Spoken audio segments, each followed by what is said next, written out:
Hey there, midlife mamas. Welcome to the Healthy Lifestyle Habits podcast just for midlife mamas. Because let's be real, this midlife chapter is no joke.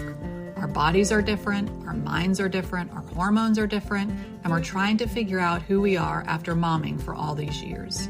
This empty nest phase is an eye-opener for sure. What worked for us in our younger years is no longer serving us because we have so much life experience, and that's okay. This is a supportive space guiding you through those powerful 1% shifts to help you grow. As we know, health is not a one-size-fits-all, so each week you will learn about different topics, taking away tools and tips to implement. This season, we're going to tackle some of the biggest midlife questions that y'all have had about wellness in this chapter. We're going to be chatting about what is holding us back, where do we find joy, how do we prioritize ourselves through self-care. We're always going to be talking about ingredients, daily toxins, food swaps, breath work, and mindset, just to name a few. There's nothing better than feeling empowered to create the best next chapter. Am I right? After each episode, I hope you feel more equipped and at ease to take a step or two that will allow you to thrive. Whether you're a newbie or an OG listener, I am so glad that you're here. Let's embrace this new chapter and thrive together. Are you ready for all the possibilities? If you said yes, say, I am ready.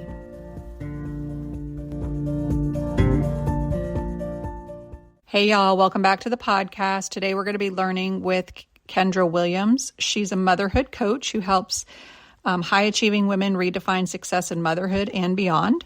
She's a certified conscious parent coach. She's a master practitioner of NLP and a Mama Rising facilitator. She's a mom and a wife to two. She's passionate about rewriting the modern motherhood experience so women can enjoy the heck out of their own lives while raising the next generation. In this episode, we're going to talk about the word Matrescence, the journey of it, which is the process of becoming a mother and exploring how we evolve through those life changes and stages. We'll uncover the different hats we wear, the balance between being, doing, and relating, and the unique rights we embrace at each phase. Join us for this enlightening conversation. I think it will inspire you. It will also give you some data and information about some of the places that we might not even know that we've already lived through, but where we are coming into this midlife area that we need to be aware of these different chapters that we've gone through and actually what they mean to us and for us as women in this midlife chapter. So let's meet Kendra and get into it. Hey y'all, welcome back to another amazing episode. I am super excited to be introducing you to Kendra. I met her through another friend. She was on her podcast and I heard the episode and I was like, I have to have her on because she's just speaks my language and I know she's going to resonate with y'all. So welcome. How are you? Good. I'm doing so good. Thanks for having me on, Robin. Absolutely. This is going to be so fun. It is going to be really fun. So for people who don't know you yet, could you just give them a little bit of background about who you are and sort of how you got into the season of what you do? I'm sure it's been a journey. It's been quite the journey. So yes, I'm Kendra. I'm a mom of two who are 5 and 7 right now, and I live in Colorado. And before this whole motherhood gig came along, I was in California, Silicon Valley, boss babe, independent, I was so successful, Robin. And I was like, I'm going to be so successful at motherhood because I don't fail. So that was the expectation, was I was going to crush motherhood. And then I came in and I had a child who had, at the time, colic for 9 months. So I will spare you the details, but it was I would say a terrible experience the first 2 years. I ended up having 2 under 2, a little oopsie in there. And I'm like, I am doing everything I can. And I cannot get my baby to be okay. And I don't feel okay. And I was begging for, tell me I have postpartum depression. Put me in a box, make me make sense. And they were like, you don't, you are dealing with a really hard baby. And I'm like, yo, this cannot be it. You're really just telling me to wait for this thing to grow up.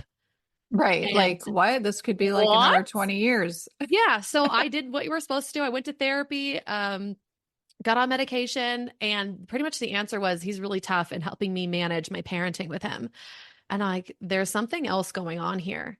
And I went an alternative route. I found women's circles, I found coaching, and I found the word Matrescence. Love it. And I'm like, what is this word? It means the process of becoming a mother. And it's a completely internal process. It's your inner world that completely adjusts. And I'm like, that's what I'm going through. Like, I left my identity as a workaholic, top of the sales food chain in Silicon Valley to stay home. And I lost that identity. And then I lost the friends I was hanging out with all the time because I was with baby. And I'm like, oh, it's my identity. And I feel like I came rising from the ashes after I realized what was going on. It wasn't a kid problem. It wasn't a husband problem. It Yeah. wasn't a work problem. And I feel so alive and so much more myself than I ever have. And I'm like, I need to help people go through this process. We all go through it as moms. And without the awareness, I mean, I was the one begging for a postpartum depression diagnosis. I mean, in what Right. world was that the best case scenario? Well, the problem is that when nobody is kind of pointing you to the aha, hmm we are been conditioned to what's the diagnosis, what's wrong Yeah. with me. There has to be something medically wrong with me for me to not feel okay. Yeah. And the funny thing you say about the pointing of the fingers, because I think every new mom that comes into that season, because even if you're still working and you have a child, your identity does change because Yeah. you're no longer just yourself. You are yourself, plus you care for this being. And I'm not discounting dads at all, but moms just have a different internal maternal hmm instinct. It's just different. And Yeah. they don't get it. They don't get what you are, and you don't hmm get how they're not, Yeah. and so that's where I think the beginning of the finger pointing Yeah. starts. Yeah. But again, it's all about the awareness and like Yes. learning that one word, which I had never really heard until I heard you on that podcast. Yeah. I'm going to say it right, matrescence. Yeah. Um, it really just was another light bulb for me when I heard you speaking about it. And I knew I wanted to have you on because you and I had a little bit of dialogue before we hit record. But, I'm often talking to women who have stumbled through that beginning motherhood. They didn't have the awareness that hmm you found, because hmm that wasn't really a thing a long time ago, because hmm most people are in their 40s, late 40s, early 50s. Yeah. And we finally just started making sense of it, whether we were on medication, not on medication. It just sort of like evened out a little bit for some, Yeah. and for some, I think they're still living it. Yeah. Um, but we were talking about tribes, and you know, once we get into that beginning new mom phase and we get out of like, holy moly, like my whole life is different, we find one or two, or maybe even a mom's group for sanity, right? Because we're like, Yes. we don't get sanity, we're not making it. Like Yeah. coffee's not doing it, Mountain Dew's not doing it. Like sleep deprived thing is just killing me. So, finding those moms really help you feel sane, feel heard, feel seen, all the things. And then if you're lucky enough to find a good group, you can kind of stick with them. And then Right. once the kids start going to preschool, elementary school, that shifts a little bit. But as a mom, even if you're working, you can still find other moms in the same seasons. And Right. then we were talking like you go to high school, and as a parent, if your child is involved in something, those parents of the involved become who you hang out with hmm most of the time because you're doing similar life with the children. Yeah. Even if you have your own gig, even if you're going on date nights, even if you have best friends that you go on trips with, your majority of your day in and day out are done with those people. Yeah. And then it's over when your children graduate and they go off to college, or they stay home and go to college, whatever they're doing. That once that season of tribeness kind of ends, Yeah. we once again are left Yeah. like, what the heck? And I want to hear your take on that, because I know you're not quite there yet, but Yeah. learning through matrescence you already have to have a lot more light bulbs than I had Yeah. before I got there. Well, I mean, I only work with women who are in the first 7 years of motherhood because I can Yeah. only take people so far as I've gone. But I will say, you're speaking to matrescence. So the process of becoming a mother, it takes time. A lot of people think I peed on the stick, I have a baby in my belly, I'm a mom, or the baby came out, I'm a mom. And I'm like, oh, I not happen. wish. I Right. wish. It takes a long time for our internal world to adjust. And when you adjust, your relationship with your partner, your friends, your boss, your neighbor, your mom, everything is not on the chopping block, but it is being asked to be renegotiated. And Matrescence takes about 1 to 3 years where you're really feeling that, like, what the F is going on? Like, who am I? I'm like, I call it the wobble. It's just Mhm. like something shifted and now everything needs to be like put back in its place. And we'll have that when we first become moms. We're also usually going to run into that when our kids go to school, because it's the first time your commute changes. You are doing with social and emotional issues, not just with your kid, but with other kids. You have a team of teachers. And for me, this dean and the principal that I'm always talking to. So when your kids enter school, if you have a divorce or a death, and then when they leave, these are expected times when your inner world is meant to shift. So for Mhm. me, I've not been through that part, but I'm like, yeah, that's just another Shift. chapter of Yeah. Matrescence. And Yeah. I always like to say, you are the woman wearing the hat. Everyone's like, I'm wearing the mom hat, the chauffeur hat, the wife. You're wearing all these hats. But I remind you, you are the woman wearing the hat. And every time that hat adjusts, you are like, okay, I'm here again. I'm under here. Am I the same person? I wish in a world where we like to like learn something or like pass the test and like put it to rest, that we could be Mm. done figuring ourselves out. But like Not a parenting's the chance. Olympics of self-development. So like it's time to go again and again and again. 100%. And the whole hat concept, for some people forget they're under there Yes, that's why and they're they just drowning. pour their heart and soul into, you know, being a mom and taking care of these humans, which Hmm. is the best job, the hardest job, the most rewarding, the most Yes. challenging. I mean, it's everything all wrapped up in a Yeah. human.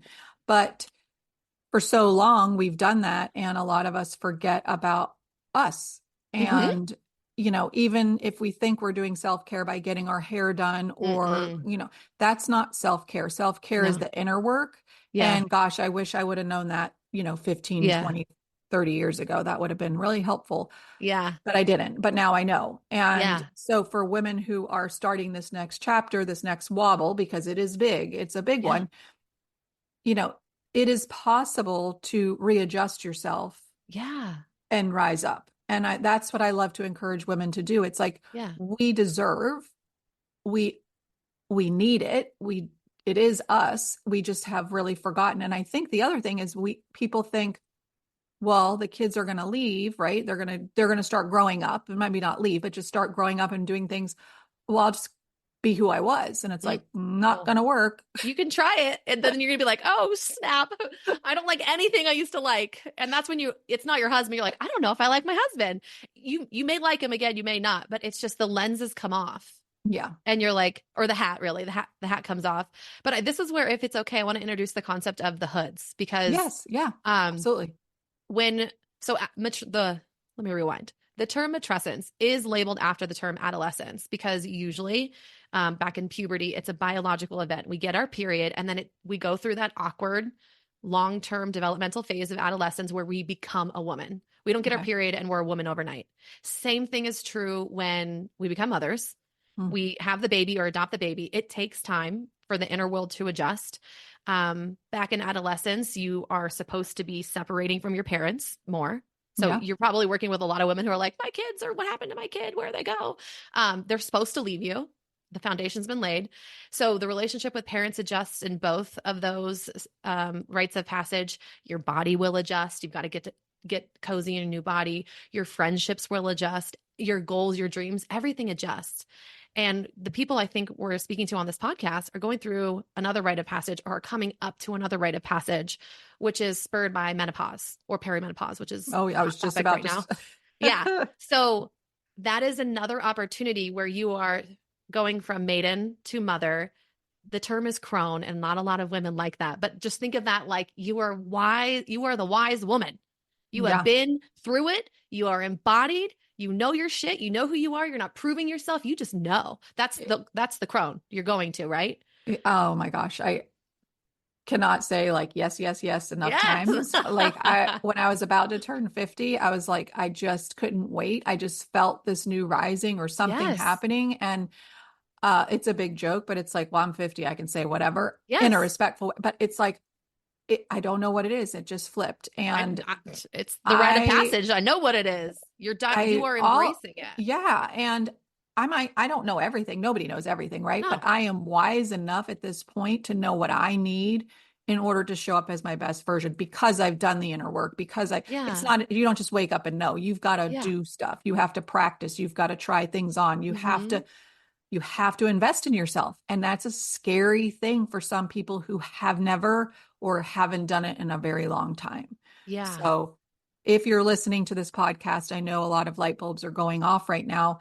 And I just want to invite you into the conversation. Start showing up for yourself, talk nice to yourself. I mean, the Hmm. amount of women that I hear just all the shaming, right? The body shaming, Yeah. the this. And I'm sorry, but when you get to this age, we've all had some sort of traumatic experience. Even motherhood can be very traumatizing Yes. when things with your children are hard and you're like, what's wrong with me? Why can't I? Like, I'm supposed to be able to fix all the things. It's like, no, you're not. Who told you that you were? Right. Yeah. And, I remember the first time I had to have an honest conversation with my girls. I'm like, listen, I know a lot and I've lived a lot of life, but I don't have all the answers. So if you're Yeah. struggling with something and we're going to find someone, that's the beauty. We can find people that Yeah. have knowledge around that can guide both of us because I'm Yeah. growing and your kids are your biggest shadows. At least mine are. I mean, they show me all of my Hmm. messy and I'm like, oof, it is, Yeah. one more than the other, but we are like, oil and water because we are the same. Yeah. And it's very interesting, but I always come from a lens of thanking, right? Thank you for showing me these things because without knowing and being called out, and she'll call me out, Yeah. I can't grow. Yeah. So there's so much to motherhood. There's so much to being a woman, but when you really like zoom out, it's such a blessing and it's It is. amazing. Well, it's interesting. It's woman. When we were going in adolescence, we were meant to be, if we were in a village, in a Mm-hmm. real community with multiple elders, not just our mom. Whether you have a good or bad relationship, sorry, it's not enough to have one. If you have two great parents, sorry, it's not enough. No. And not to make you feel like you're not enough. It's just we weren't meant to be raised in these nuclear families. We just weren't. And so a lot of us did not get welcomed into womanhood. And so then we come to motherhood. We were not welcomed into that. Your instincts are going to kick in. Oh my God, you're so amazing. You're a super mom and we're drowning. I don't know who I am. And then now your kids leave the nest and you're like, oh shit, I just missed three rites of passage. Right. Right. So, and Sometimes. Yeah. it's not your fault this is where I want to talk about the hoods because there's childhood. We're all aware we are helping our kids hopefully not have a childhood they have to recover from. But then we kind of have childhood and then there's motherhood. Yes, we say the word fatherhood, but that's not really a thing in our society. And that's kind of about it. But what is actually true is when we went through adolescence, entered womanhood, whether we knew it or not. And that was in the archetype maidenhood. You are a single woman. Time is forever because it feels like you have a lot of time. Mm-hmm. And you get to be the center of your universe because you should have been. You were in your maidenhood. If you didn't have that experience, if you were already wounded, then you have a wounded maiden that you were unconsciously, lovingly bringing into your motherhood. Mm-hmm. And then when you were not entered into motherhood, the world tells us to go pretend we're maidens. I want your body to bounce back. I want you to act like you don't have a second job after you leave your work and where you're taking care of these kids. I want you to keep banging your husband at the same veracity and consistency that you did before. I want you to pretend you're in maiden. And I'm in motherhood. Right. And then menopause takes you into cronehood, which is you've seen your kids grow up. You have a very different relationship with time than a maiden. And you don't get mad at things, you get mad for things because not Oh. that's part of the wiseness. I mean, you can still obviously we've got egos. We all do. We're going to get mad. But like it's just coming from that wise place. And so really understanding and honoring I'm in motherhood right now. Yeah, I'm going to take time for myself. Yeah, I'm going to do what's important for me, but I am in a season of nurturing. God damn it. And if people who want to be in their maiden are going to struggle. It's not like they have a bad relationship with their kids. They don't appreciate their kids, but I've heard women that I work with, they're like, I'm going to bring the baby into my life. My life's not going to change. Yeah, And I no. was like, God, who let you think that was okay? Or that you could even do that? Like maybe if you have a cool sleeper for 6 months, 6 to 9 months, you can pretend you don't have a baby. But like once they're mobile and talking, I mean, you've got a life that you want to nurture. You rise to the occasion. Usually we rise to the occasion and go, okay, but we have that internal battle of pretend I'm in maidenhood. Yeah. It is I think the pretending stressful. comes because there's just not a lot of conversation. Yeah, that's what And we're here we've for. been just conditioned. It's Yeah. like we were conditioned to think that when the baby comes along, whatever your life is, you just have a plan for them to fit into that. And Yeah. I don't laugh, but before a mom is a mom, right? You hear them speaking and you hear them coming up with these great grandiose plans. And Mm-hmm. as a new mom, you're like, not going to happen. But because the conversation was not really one that was talked about, it's like, do Yeah. you burst their bubble before they have the child? And like, Yes. but even Yes, you still, do. but they don't get it. Yeah, but I I don't, think there's a way you can talk. Though I like to say, imagine if no one told you that you were going to get your period and you started bleeding one day and you thought you were dying. right. And then, No, no, no, I no. mean, I you don't have agree to be with like, you. Right. sit down and say, your life is about to change. Right. But I think there's ways to say in a nice way, like matter of factly, everything's, you live a full life. Like here's your plate of life. You've got your travel, your TV time, your workout time. You've got a full plate. You're going to add a baby. I'm not saying you need to take anything off the plate, but the little pieces are going to have to readjust. That's all. Right. That's it. Well, and I think there's sometimes, absolutely a way. yeah, no, I agree with that. And I think there's also, a way to have a conversation where it's a privilege. You're going to gain wisdom from it. You have been given this great gift and opportunity to nurture somebody, to be a mom to somebody, no Yeah. matter how you got to that momhood, because there's Right. all different kinds of ways. That doesn't make a difference, because Yeah. once you have that human, you're solely responsible for helping that human to thrive Mm-hmm. the best that you can. If you do Yeah. come from a wounded place, you're going to be learning alongside your child, but there's nothing That wrong was with me. that. That was me. I mean, I think that's everybody, Yeah. unless I don't even know who that would not be, because again, when we're in childhood, that 0 to 12 theta state, and people are just throwing information at you left and right, and you're just like the little kind of robot sponge absorbing. Mm-hmm. Somebody along the way says something to you that alters, who you probably truly are. Mm-hmm. And because you start having a different story that you're telling yourself and a different program, Yeah. percolating in your head and all of that. And so again, no matter how amazing your family life was or not, you're still having to undo things Yeah. midlife time when you do all of a sudden have all this wisdom and experience from being married or being a mom or just growing up or being a working person. You've just gained a lot of wisdom, and then all of a Yeah. sudden you're like, wait a second, like Yeah.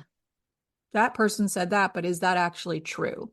And that's the work that I love to see people, light bulbs start going off, like, Mm-hmm. oh, like that was something that I was told by my parent because that's what they did or they knew. But Yeah. that actually has been a disservice to me. So now I am wise enough to know that I need to reframe that and start Mm-hmm. talking and creating a different story that is Yeah. more in alignment with my authentic self. So Yeah. again, I think mothering, womanhood, maidenhood, what's Chrome? Is that what you said? Yeah. Maiden, mother, crone. Crone. Okay. They're all just kind of the way you were describing them, they just sort of stack on top of each They other. do. And then if you haven't really had the right skills or conversations during each of those times, when you get to that last, when you get to main Chrome, whatever, it's coming back, That's why right now we only have the midlife crisis because it has been stacked and stacked and stacked and stacked. Hmm. Um, I my generation and the women that I'm coaching, we're going to have a different version of a midlife crisis, because at every one of these thresholds, this is from Jane Hardwick Collins. She's like my crone mentor. She talks about the 5 blood rights, and they all stack on top of each other. Your birthright, very bloody, and the stories that were around it, the emotions that were around that experience for you. Obviously, you don't remember it, but your body absolutely does.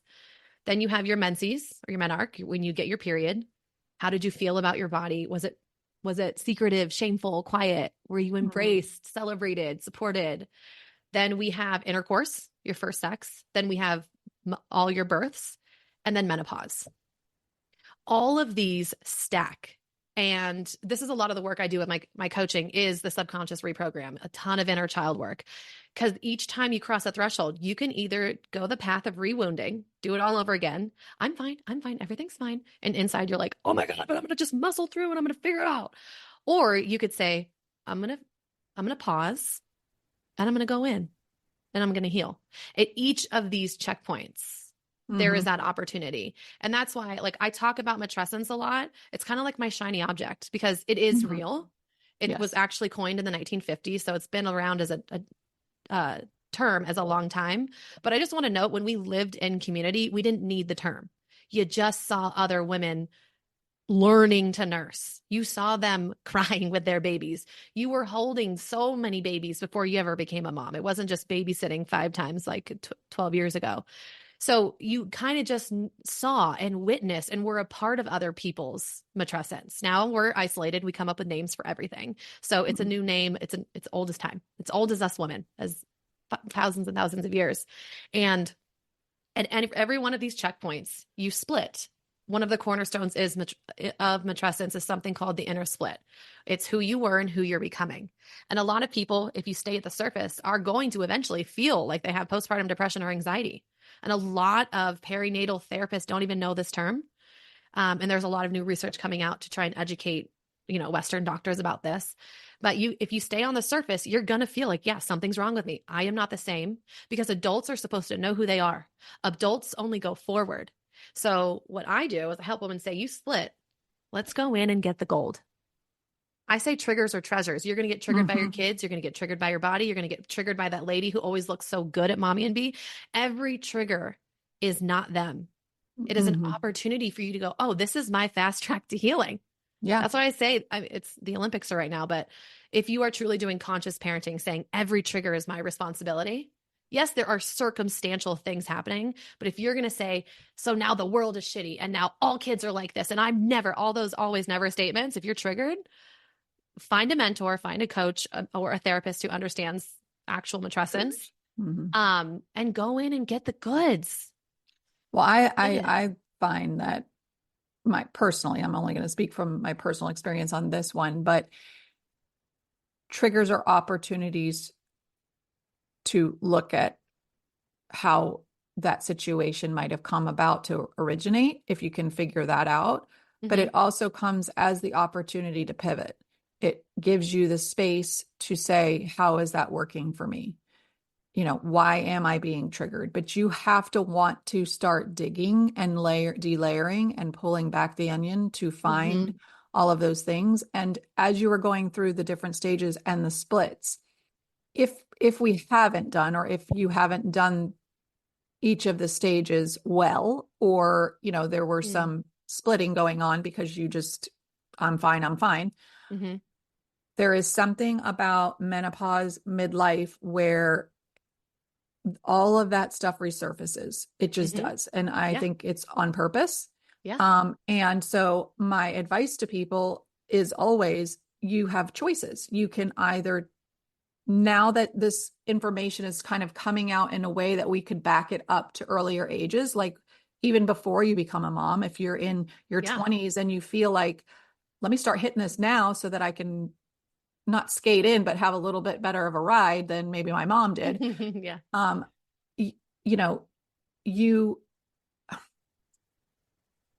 You have to know that, it will come back. So you can either do the work earlier, or you can sit and wait and stuffle it all down and wait. It's coming for you. It will. Yeah. So, and it's not a scary thing. It's actually very liberating once you Yeah. can start to the delay. Once you give yourself permission that it's okay that these things are coming to fruition, to Yeah. work through them, you just rise up to be just such a different person, more Yeah. authentic and aligned. And the stress that maybe you once had a lot of, for me, has just sort of fallen to the wayside. I'm not saying I never go into stressful situations, but the way I react to them is very different. That Yeah. doesn't mean that I don't get triggered and maybe revert back to something that I'm not proud of after, a conversation with one of my kids or with my husband. And I'm like, Yeah. okay, well, that definitely wasn't what I've been doing for a while and working on. So what was that? And then I think, those again are there to show you something else that needs to be worked on. But then you can also show that it's okay to have a trigger, apologize, have that growth Yeah. conversation between the two of you. And that, I think, again, is just another beautiful gift in growing. If you Yeah. cannot say, oh gosh, that really wasn't my best version. Like I should not have maybe said that, or maybe I don't know why. I have no idea why I was triggered like that. And, Yeah. but I felt attacked, like using like communication. I think Hmm. that's another thing that can really be beneficial is learning to communicate more openly with your family, Yeah. um, Well, to that show that starts with you're not being, shame.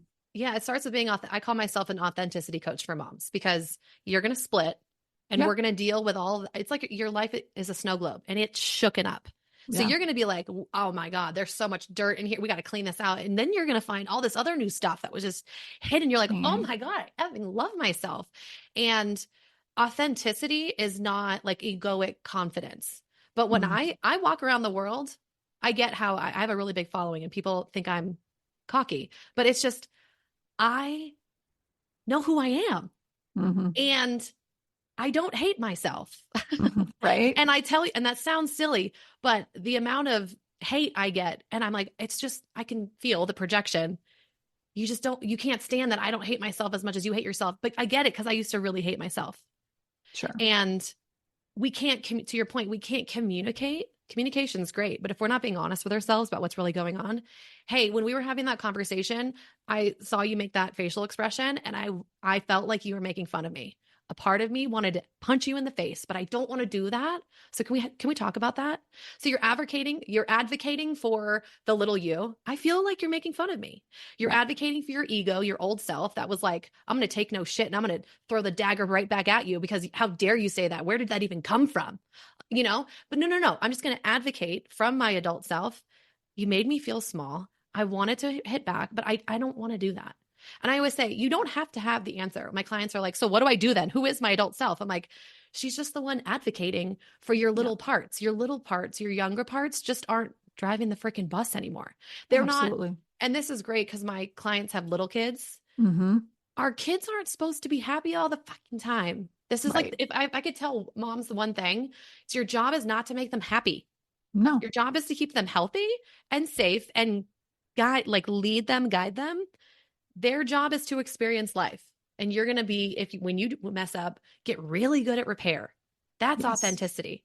And so we can't communicate, we can't lead, we can't guide if we aren't doing that for ourselves. Yeah. And I want to go back really quick because authenticity, I think, is a word that kind of is a buzzword and sometimes it gets overused, but the way you just explained it is very spot on. It's not Mm-hmm. about coming at people in an ego way with No. how much you know yourself and how much you're aware, but it's about boundaries for yourself. Yeah. It is about showing up to people with the confidence to be able to set those boundaries and be able to say to somebody, I don't like the way that you talk to me because it made me feel like this, Mm-hmm. but I'm not going to defriend you. I'm not going to Yeah. cancel you because that's Yeah. another cancel culture, like Yeah. insanity. I'm not going to do that because I'm a mature adult, but I want to have this conversation with you because if we can't get in some kind of alignment, then that tells me that we'll have, I mean, I don't say this, but this is what I'm thinking in my mind. It tells me that I can only have so many people in my bubble. Yeah. And Yeah. if you're not aligning in my bubble and you're not going to respect my boundaries that I've created for myself to keep myself sane and happy and at ease and not in a stressful, chaotic mode, then Yeah. you might not be able to be in my circle.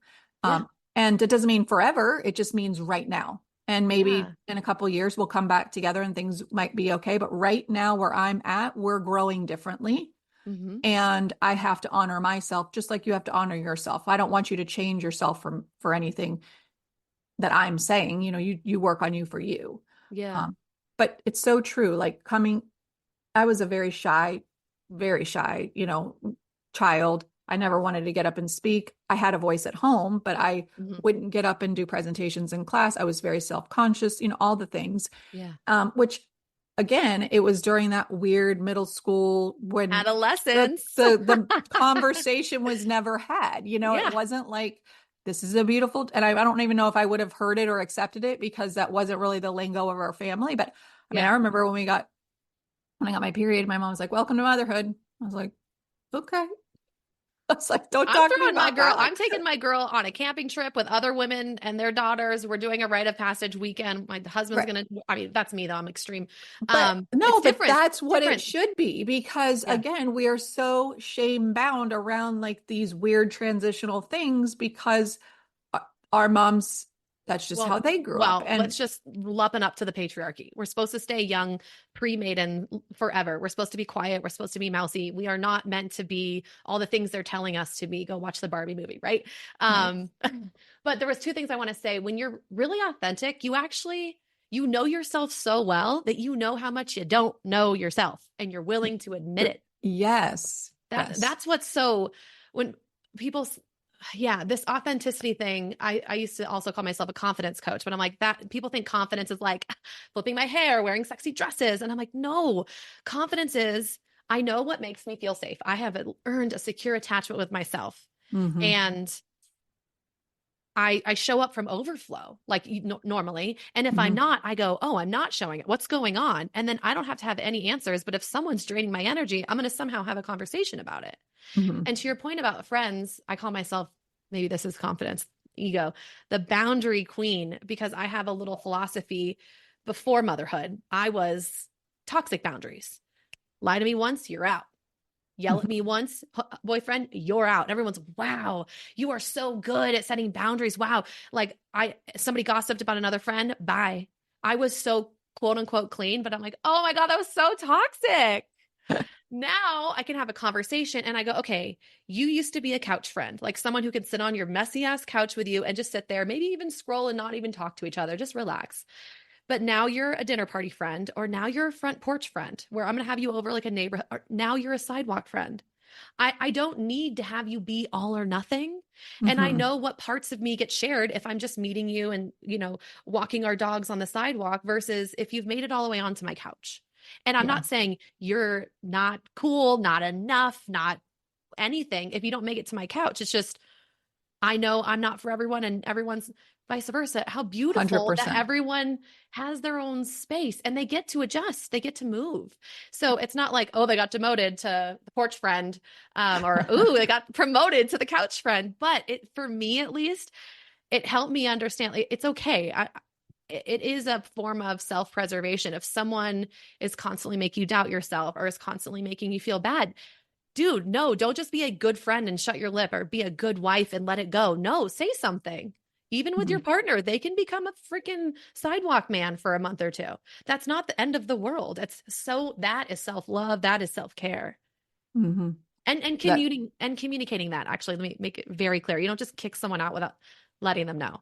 Again, you would advocate for your inner child like I'm feeling like I can't share what I want to share with you because blah blah blah blah blah, and I just need to like take a step back for a little bit. Don't let them wonder what's going on. That's that's a huge thing. not I safe. think that's again something we were not taught, Yeah. but we do a lot of just close off. And what I Mm-hmm. like to try to tell people is then you start creating one story, Mm-hmm. and this person over here is creating a whole different story. Yeah.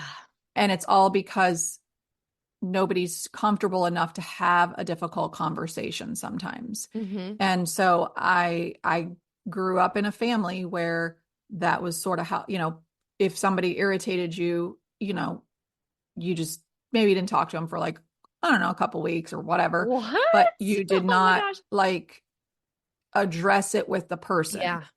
And I do not, I've never operated like that. And I saw it, right, as Yeah. things that I saw between, relatives and like siblings and things like that. But I'm like, that does not work for me, because Yeah. then you're going to sit and complain to me about what so-and-so did. And Hmm. what am I going to do about it? Except now you've added stress to my plate. So I just had to get honest and be like, listen, I love you tremendously, but either these are your choices. You either have a Yeah. conversation with that person and let them know how it made you feel or how it makes you feel, or you keep it to yourself. Yeah. Wait, one caveat. I have to make this, I always have to say Yeah. this because you said the word feel. Make sure you're sharing a feeling. Yeah. My husband and I used to get in fights because I feel like you're wrong. And then I was like, oh, you gave me the ammo. I'd say, that's not a feeling. Tell Right. me what the hell, like you're telling me you have a lot of opinions about me. And that's actually Exactly. making this even worse. If you have a feeling you want to share, or if you have a question, or if you have something you want to do to move us forward, yeah. But if you're just going to sit here and tell me all your feelings about how I'm doing something wrong, then I'm not going to sit in this conversation right now. And Mm-hmm. that was a boundary on my part. I was open in those instances, but that's a lot of the work I do with I feel like my husband's not listening to me. I feel like, I'm like, okay, well, tell me what that feeling feels like in your body. It's In not your a feeling, body. it's a Yeah. thought. So make sure I always say, advocate for your inner child and ego. Your inner child is a feeling. Sad, like Google just feelings, the things we're teaching our little ones. You share a feeling to share your humanness. Even if they're going to be like, well, that's stupid, you feel that way. I don't care. Start and lead with your humanness, which means be authentic. Know that you're a human. Stop pretending you're a robot. Stop pretending you have it together. I think the hurdle to all of this juicy conversation we're having is somewhere we get to a point where it feels like we're surrendering or we're giving up. I don't think that we are, but it feels that way because we're like, I'm supposed to figure this out.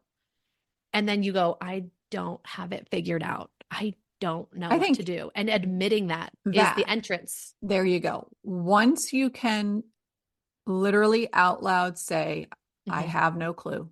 Hmm. Like, I don't know exactly where to start and I have no idea where it's going to end. Saying you don't have all the answers to your children, being open Yeah. and honest, like being married's not the easiest thing in the world, because it's not, Yeah. because we're two humans that have come together with very different lives and different thoughts Hmm. and feelings and non-feelings, and so it's a lot of, once you can say it physically out loud, like, and that's the perfectionism, because we're Yeah. taught to be a good girl. We're taught to follow the rules. We're taught Yeah. to do all the things. I mean, I'll never forget when I first got married, my mom was like, well, don't you have dinner on the table? Oh. I was like, what? I was like, I love my husband. And no, I just worked a full day and I didn't even meal prep at that Yeah. time. So I'm like, no idea what we're going to eating. Luckily, my husband was like, whatever, we'll figure it out, but it was Yeah. like, that was her thing. Like, I wasn't being a good wife because I didn't have that on the table. Yeah. I'm like, no, We're that just doesn't all, actually make me a good wife. Like, what makes me a good wife is the fact that I show up every day. We do things together. We commute, we do things that are fun, not because I don't have a plate on the table of food. I yeah. mean, Well, she's talking to your hat. She's yeah, like, yeah, yeah. she believes this is what happens for midlife. You guys were, I'm gonna guess that you and all of your listeners were good girls who turned Yeah. into mostly good wives, who turned into good moms, and now you're like, who's a good me? Who's me? Mm. I'm working with the people who are taking off the good hat, really, in early motherhood. So who Yeah, knows? We're which in is great. uncharted territory. We're gonna mess our kids up in totally new ways. That's right. Um, Love it. But I did work with one, I call her my crone mama now, woman. Her kids were 18 and 23, and she was a good wife and a good mom. And she was so emotionally unavailable because she was such a good wife and a good mom because she Yeah. didn't exist. And Yeah. so right now, or she's on the other side really now, but she's really dealing with, I'm going to tell everybody, grief is the first step of your process Yeah. because you didn't know. You Hmm. didn't know and no one told you. And yes, it would have been different if you did know. And just sit Yes. with that. And that's it. Yeah. We don't know how it would have ended up, but sit in that grief. And there is grief when you cross every one of these thresholds. I don't Yes. care if you wanted to be a mom forever or if you accidentally fell pregnant. Yes, grieve your maidenhood. Hmm. Please grieve, clear. It's like a wildfire needs to clear the brush so new things can grow. There is grief. You're not weird. It's not that you don't love your kids. It's not that you didn't enjoy them. Blah, blah. No, It's just part of I mean, being all human I and having wanted the to feelings. be, yeah, all I wanted to be my whole life was a mom. Like that was like growing up, I Well, just then knew I that's wanted to be a mom. crushing to know that you put on the hat and then you disappeared. Well, that was just it. And then once I became a mom, I was like, I got to figure this out. Like this isn't not what I thought it was going to be. It turned out fine. Yeah. But I went in with some kind of a vision that was never going to be true, but nobody Yeah. kind of said anything different. So, but again, I look at it as that was like my first step into realizing I didn't have it all together and I never going Getting to to. that point. Yeah. That's another So, part about confidence. I always say I can handle anything life throws my way and not by myself. I used to right. think that I had to do it by myself. But the reason I feel so safe and secure is because I know when I need it or want it, not when I need it, I will go ask for help. I have people that love me, that support me, that I could say anything to. So I say the word, sorry, unfuckable. And that doesn't Yeah. mean I don't mess up or yell at my kids sometimes or make the wrong decision or whatever. It just means that I know how to repair with myself after, repair with them and get help and go to my support people. That's the goal. It's the And you opposite know of what what? we were told. The thing about the support people for some people, for some women, is that they thought somebody was a support person until that Mm-hmm. person no longer was a support person because they were not in the same place. And Mm-hmm. therefore they were so insecure and unconfident Mm-hmm. that they did something that was not nice, and Projected. then, Yeah. yeah, and then you realize, oh, Hello, grief. Yeah. that's not my person. And the grief thing, when your kids fly the nest, it's one of those things, and I think it's the same thing when you birth a child. Nobody tells you how sad and how much joy you can feel literally at the same moment because you're like Yeah. super excited for your kids and you're dying inside because Yeah. because what is changing. Yeah. And I'm on my second one, and I like to say I've done a lot of work in the in between, and how I handled the first one was pretending she was going to camp. Not a good idea. Just like I love that not a though. good idea. Long I was like, camp. oh, she'll be back, until she came back the first time and she was different. And I was like, what did I just do to myself? Like I was not ready. And Yeah. I will tell you that first homecoming of having her come home for that break was a big blow up because she was different. I was like, what is going on here? This is, and she was like, what is going on here? It was like a weird, Do you know and the grief process? Down um, to denial. denial is definitely my first. And what is it? Aggression, bargaining. Oh my God, what's going on? Yeah. So you literally were going through the grief process like But so succinctly. crazy. So now with this one, I'm like, okay, I'm going to do it better. Like I got better. Not I'm going to do it better. I have different tools. I know Yeah. myself differently. I know very different though. Second child, last child, different emotions, like my harder of the two as far as personality wise. But, the second one's never had that alone time Mm-hmm. because the first That's one's true. always first. Yep. And then when the first one goes off, then all of a sudden you get this like however many years, even if it's just one, this alone time. And so you start bonding differently with that second child because now you actually have time to not be micromanaging all things, because Yeah. now it's just one child. And yeah, so this is going to feel it's a different ball game. And I know that what I have done for myself is I created a community called the Raw and Real Empty Nest Moms. Mm. And very slowly I'm building that because I know that women, including myself, need the tribe that is no longer Yeah. from, you know, all the other chapters of the life, Yeah. they unless they're in this with you, they don't get it. Yeah. So, Well, there's a framework I want to share with you because you're yes, speaking kind please. of around it two things. First is if we could give new mothers, expectant mothers advice, I would say motherhood is about you, parenting is about the kids Love because it. we prep the nursery, prep our body for birth. We prepare to parent. And that's why a lot of us quote unquote lose ourselves. We're only on our way to finding ourselves, but it feels like we're losing ourselves because no one said motherhood is about you. So when they get curious, they can say, well, what does that mean? What is motherhood? And they'll find me and they'll say, great, I would love to tell you. There are 3 parts to motherhood: being, doing, and relating. The Mm. being is the woman who's underneath that hat. It's matrescence. It's the whirlwind of your inner world transforming into the next version of you. Okay. The second one is the doing. And this is, of course, in a capitalist first world country, this is what we're obsessed with. I'm going to do all the things. I'm going to baby led wean and I'm going to do this and I'm going to track their sleeping schedule. And then I'm going to do the activities and do the dishes and blah. Like, I would gouge my eyeballs out. It never ends. Every day there's the same dishes. Every day there's the same laundry. It's impossible to win at the doing. And then the third part that doesn't ever get talked about is the relating. And this is what you're speaking around is, yes, you are changing. And yes, you are now doing all of these new things. You have changed. But what has also changed is everyone is viewing you differently. Mm-hmm. I came from corporate, and mothers are looked at and treated differently than free agent women. Your husband, your relationship, he either is like putting you on a pedestal. Oh my God, you're so amazing. You brought our son or daughter into the world, blah, blah, blah. Everyone else is actually viewing you differently, and you are changing.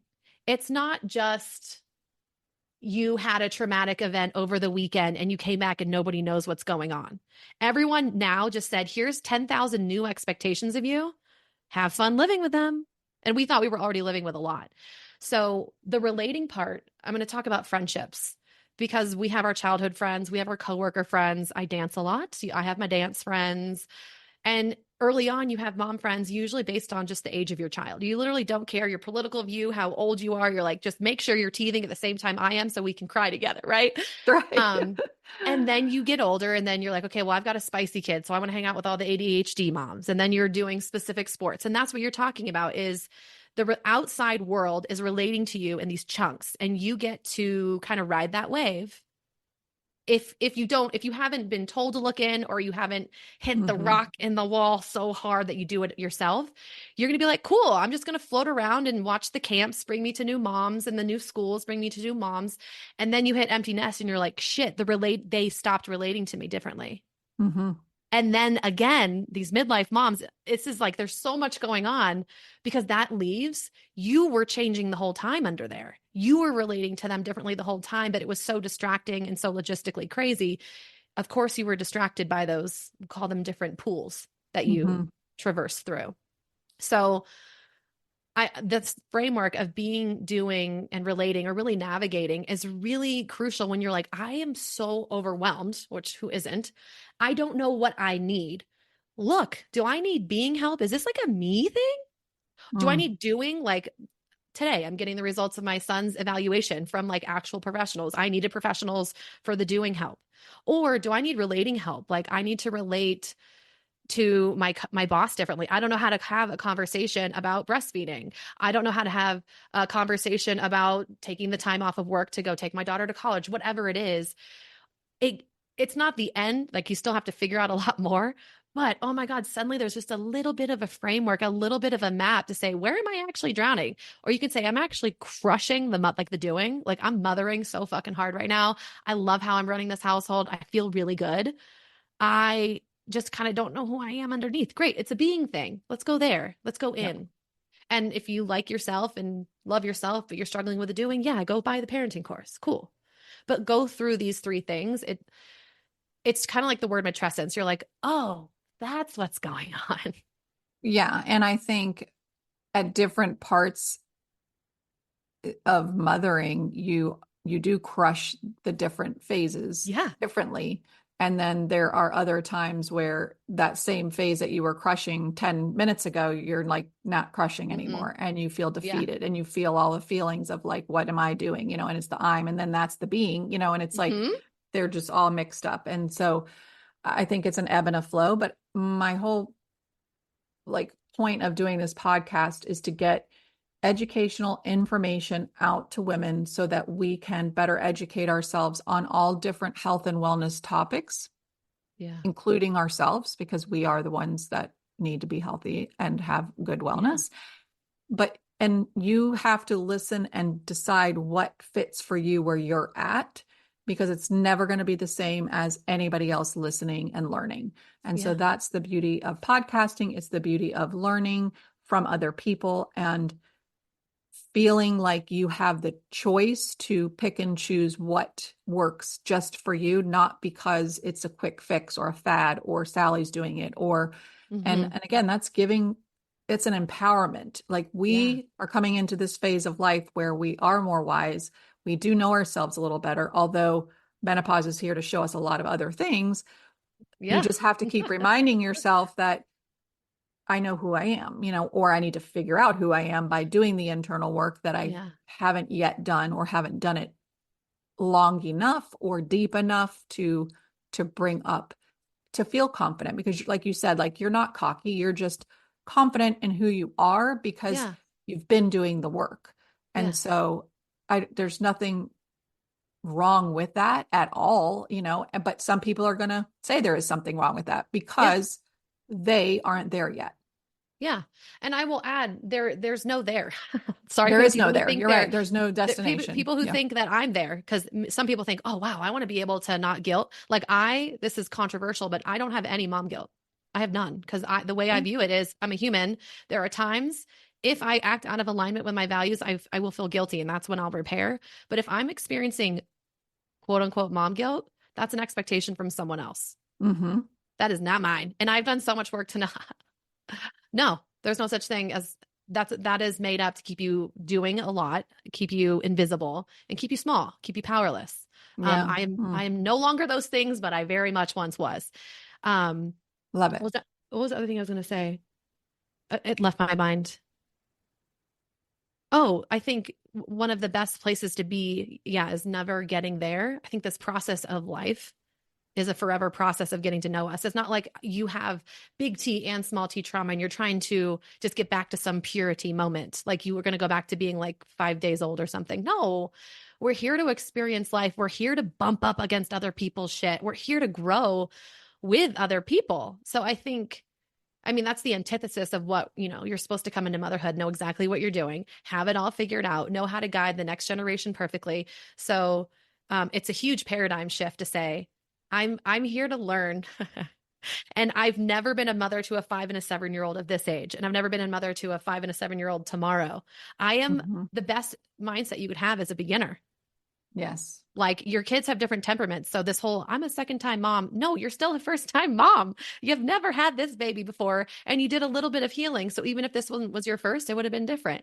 Just, it's okay to mess up. Just have the people and the supports that you feel are safe in place. And honestly, God, it's so freeing to know you don't have to be perfect. Like, oh my Yeah. God, all of the mental energy we expend trying to control. It's when you get to that moment where you're like, I don't have this under control or I cannot figure this out. It's not a giving up. The word actually I would say is surrender. You're like, oh, I'm with life now. I'm not trying to beat it up anymore. One of the things you're saying, like there's been a few moms that I've talked to over the years, and they're like, well, how do you handle that? Like, what would you do? And I'm like, Oh, I always say, can't tell you. my go-to is, this is not for me to figure out. Like, Yeah. I'm guiding her, but she ultimately has to make the decision, because I know Mhm. in a year she's not going to be here with me. So if I don't allow her to make the decision at this moment and flop on her face and be in the wings to sort of help her move through that, then she's going to be off somewhere trying to handle that on her own, which isn't the safest route. That's Yeah. not, I could provide more for her. And so, Yeah. it's not the easiest thing to say, I don't know, but that's what the answer is I'm going to just kind of wait it out and see how she Yeah. unfolds. And then I will just kind of go, but that's hard, because when you come from, again, when they're little beings, it is a little more robotic, because it's like they eat, sleep, poop, It's eat, sleep, physical. poop. Yeah. It's like just these things. And then you get in a routine, and then their routine shifts. And I think, again, that's why their routine shift literally every 10 seconds, because it's like just keeping you going. And like, no, you don't have this. Like, absolutely, you don't. You think you do. You do not have this. Oh, now Yeah. it's switching. Now they're going to teeth. And then they're going to, and it's like, Yeah. and then they're going at school. And then they're got all these outside influences now, like speaking stuff over them. And then you're like having to unspeak it at home and say, well, that might happen there, but this isn't our, true morals and values. And again, it's just, if they came out at 7 and Oh, you were like thrown into like the school world right away, like that could literally blow your mind. But yeah. Adoptive so, parents. I don't know how you do it. Or foster parents. Yeah. One thing I yes. was going to say, you've probably heard this, but like the 3 C's of parenting, I think it's you're the caretaker from 1 Mhm. to 7, and then you're the coach, and then you're the counselor. If you've created a good relationship, they will come to you, right? And some women, some women want to be physically dependent on, and I am not one of Mhm. those women.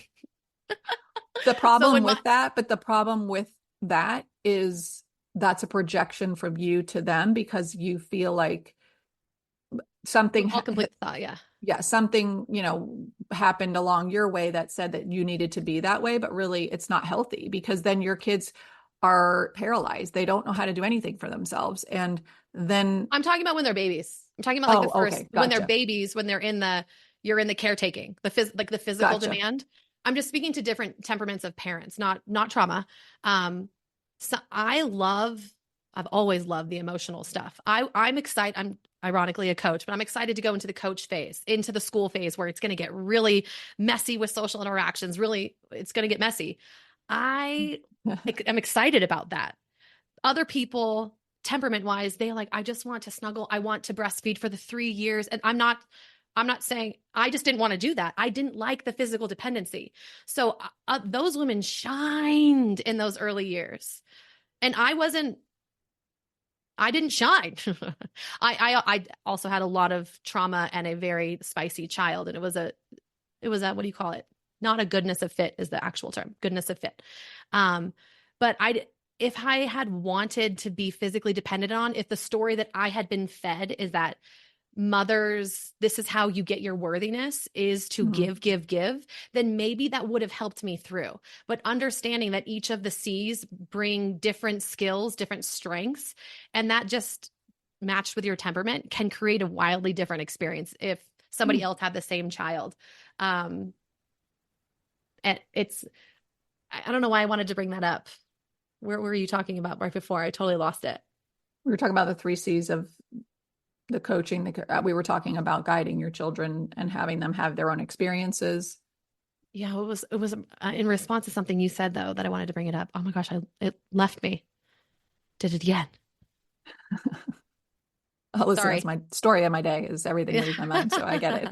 I can hear my son out there with a piano. You can't hear that, can you? No, it's funny. Well, this conversation definitely has been inspiring. It's been probably an awakening for some. It's been a lot of light bulbs going off, but mainly I hope when you're walking away, you have some fresh thoughts, some Yeah. thoughts around some clarity around maybe where there was once maybe some confusion as to like how this whole thing works, as far as stages and phases and where you once were and where you are now and who you want to become is ultimately up to you. Hmm. But what kind of work do you want to do to become your most authentic self? Yeah. And a lot of that can be done again with a coach, with a very, safe person Yeah. that is non-judgmental, that's going to give you the space to do the unlayering because we all need that space and we need that Yeah. gift of time. And what better time than when you are sort of hanging out by yourself because your world has changed once again because your children are now adulting. But I will say, from a parent perspective of parenting counseling or parenting coaching and counseling, your kids still need you. I think parents have this, again, story that they tell yourself, Mm. oh, it's empty nest, they're gone, it's all over. Farthest thing from the truth. I mean, Yeah. the counseling kicks in big time because they've never adulted before. They've Yeah. never lived on their own. And as much freedom and as much autonomy as you've given them in the household, it's still very different when they're out living in a Yeah. dorm, living in an apartment, and real like they get sick. I mean, there's just all the news. And if you've had a rocky relationship, they still come back because you're their safety net, for Hmm. all the challenges that each child has presented, you're their safety zone. So Yeah. just know that you're not losing your children. You're just shifting your role as a parent and they're shifting their role as a child. And when you guys can get that kind of rhythm down of how that's going to work, things definitely smooth out and it does become part of the next best chapter because each chapter Yeah. has beauty in it. So it's just Yeah. we've got to figure out what that beauty looks like for you in this new phase. But very doable. So I Yeah. appreciate you opening up, you being honest, explaining things. Again, I think this was such a valuable conversation for every stage, and especially for these, empty nest midlife, Yeah. moms that are in menopause. I mean, it's like a big triple whammy. Yeah. You've Um, got essentially two. two blood rights bleeding into each other. The Yeah. Yeah. mother's, you kicked the can, you're Yeah. still in it, and now you're in menopause. And I just want to second, like, I just hope that the listeners feel like you make sense. I think that's my number one goal with sharing any of these frameworks about the motherhood and the cronehood, that you just go, oh yeah, it's not all me. We Yeah. are co-creating our lives, but no, it's not all you. You are not crazy. Right. You're not messing this up. You're not effing it up. And the final thought I want to leave you is look at these motherhood or these maidenhood to motherhood and childhood. Look at these rites of passion passages in the kids that you're raising. Like, yeah, they're fleeing the nest. You're flying them out into maidenhood if they're girls. Like, how beautiful, and how do you want to help write that story for them? Yeah, you're not feeding them hopefully every day anymore, but like, what a beautiful new chapter. Look at it as something that you are engaging in now. This isn't, I'm going to go back and repair my own childhood with all of these triggers. I'm going to go back and repair. It's like, oh, wow, I can start right now. That's another thing I want to leave you with. Yeah, I love that. I end every show by asking for a couple of non-negotiables. And the non-negotiables are things that you have created for yourself over time that helps you to have and show up as your best self each day, even with the little hiccups and things like that. Yeah. I laugh because the first thing I'm going to say is dance. I call I dance love my it. church. I need to dance. I have found a dance class that feels like a rave. It's like 8 or 9 in the morning. There's lights everywhere. There's something about moving in unison with women. Like, oh my gosh. So dance is a non-negotiable. That is sacred. I will skip important things to make it to my dance class. I love it. And the other thing is my safe space. I've had the same somatic coach for 4 years. Even when I have nothing going on, she just helps me clear the guck. I am a forever believer in safe spaces. And it's those, knowing that I have my community of the dance and my one person that outside of my husband, those are my 2 non-negotiables. I will not let those things and go. I want to say something to the safe space, because everybody looks, when you say the word health and wellness, they look at diet and they look at movement, but they never look at all the other things off your plate that feed your soul, which I call primary foods. Yeah. And safe space that can do more for you. Yeah. Than being on any quick fix diet, taking any pill, getting any kind of movement. If you're not able to communicate authentically with somebody that you feel safe with, you will never achieve or get to or create the health and wellness that you actually think and say you want. Yes. Because it does come down to that feeling about yourself. You have to feel good in your own skin in order for that to be a byproduct. Yeah. We've just, again, in our crazy ass world we live in, we just have been conditioned to need all physical things rather than, internal things. So thank you for bringing that up. I appreciate that. You're welcome. Fun fact, I actually started as a weight loss coach 4.5 years ago. Okay. I just held women accountable. They just sent me their food and I would cheerlead them. And I realized that what I was actually doing was helping them through their triggers. So that's when I was like, oh, I've never really struggled with weight before motherhood. I'm ditching the food. I'm ditching this diet and exercise crap. Then I went to Dr. Shafali, studied under her to get my conscious parenting certificate, then did neurolinguistic programming and hypnotherapy, because the being, doing, relating framework that I offered earlier, it's the be, do, have framework of like basic spiritual practice. Yep. Everyone wants to know how my husband and I split up and got together. They're like, when did you move out? How long were you gone? They wanted to know, what exercises did you do to get your abs like that? And I'm like, you're asking the wrong questions. It's, who was I being? They're like, you had a lot of balls to leave. I'm like, I had so much trust in myself that I'd figure it out. I didn't have anything physically, financially, logistically figured out. I just knew I needed to leave because my being was so strong. So it was actually weight and helping women with their weight that really, I just saw it so clearly in all of them. We got to get into the being. We got to get in, and safe spaces arose and transformations occurred. Yeah. And I will say, people come for what they what is that saying? People come for what they think they want and they leave with something completely different. Yeah. And that's why when I went back to school, I did an integrative nutrition coaching certificate. I did that too. IIN. Yeah, because I like their philosophy. It's not about it's always going to be parts and pieces of what you eat and how you ingest and there's always that kind of stuff, just Yeah. depending on, but it's all bio individual, right? So Yeah. what's going to work for you is definitely not working for me, and vice versa. It depends Yeah. on wherever you are in life. But at the same time, what kept coming up with each coaching session is space to talk, space to Yeah. express, space to be asked the questions. What do you think? What do you want? How are you thinking you're going to get there? Giving permission to people to think for themselves, because Yes. that doesn't Ooh, happen. that's so So, scary though. People say they want that, but they actually don't, because it's a lot of responsibility to be authentic. It's a lot of responsibility to choose your own length. So just want to offer like the hurdle that does exist there. It sounds oh, nice, but absolutely. deep down we all want to be led. So it's like shit. Well, you can't that, and I think it can happen simultaneously, but that's where, like, I created the 1% shift, because it can be overwhelming. Because if Yeah. you're starting way over here and you've never done any of it, you Hmm. just need one little tiny Tiny. shift to get started, to start to see the light a little bit of, like, oh, okay, I could see Yeah. how this, without being so overwhelmed. Yeah. I want to do a mini podcast with you about the diet, not diet, but just the nutrition stuff. Cause people would come to me and they're like, I need to do keto. I need to do all these things. And I'm like, how much water do you drink? And they don't Mhm. drink, they don't even drink one drop of water. I'm like, we're going to start with water. Okay. Right. And they're like, And they're no, I like, got to do really? carnivore. And I'm We're like, like, really? water, Yeah, water, 100%. basics, baby. And it's the basics of life. Like, love yourself, look in the mirror and actually look just for 2 seconds, just basic. It'll change your life. Yeah. So yeah, maybe I like your 1%.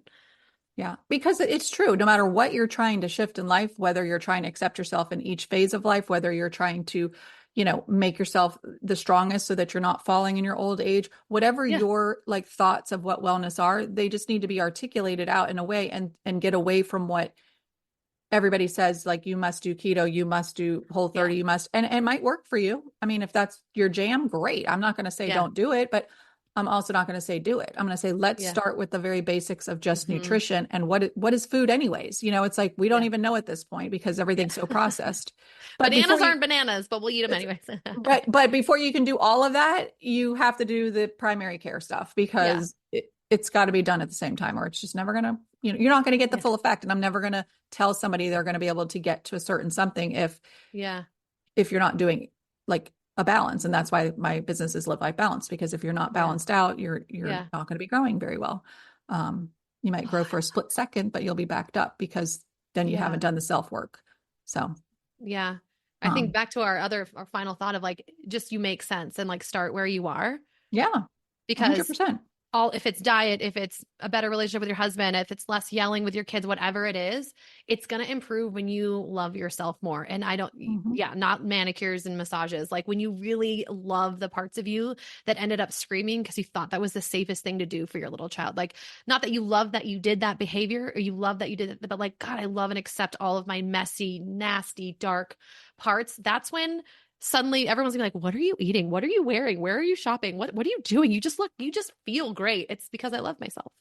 Yeah, And it starts with like wherever you are, whatever exactly. it is. Yeah, exactly. Well, we're going to Yeah. leave you with that. So wherever you are is a good place to start. I Yes. hope you guys have a great rest of your week, and let's give Kendra some love. You can comment on this podcast episode, and you can also follow her on Instagram, but all of her bio stuff will be in the show notes, so you guys can find her and start following her, because her content's amazing.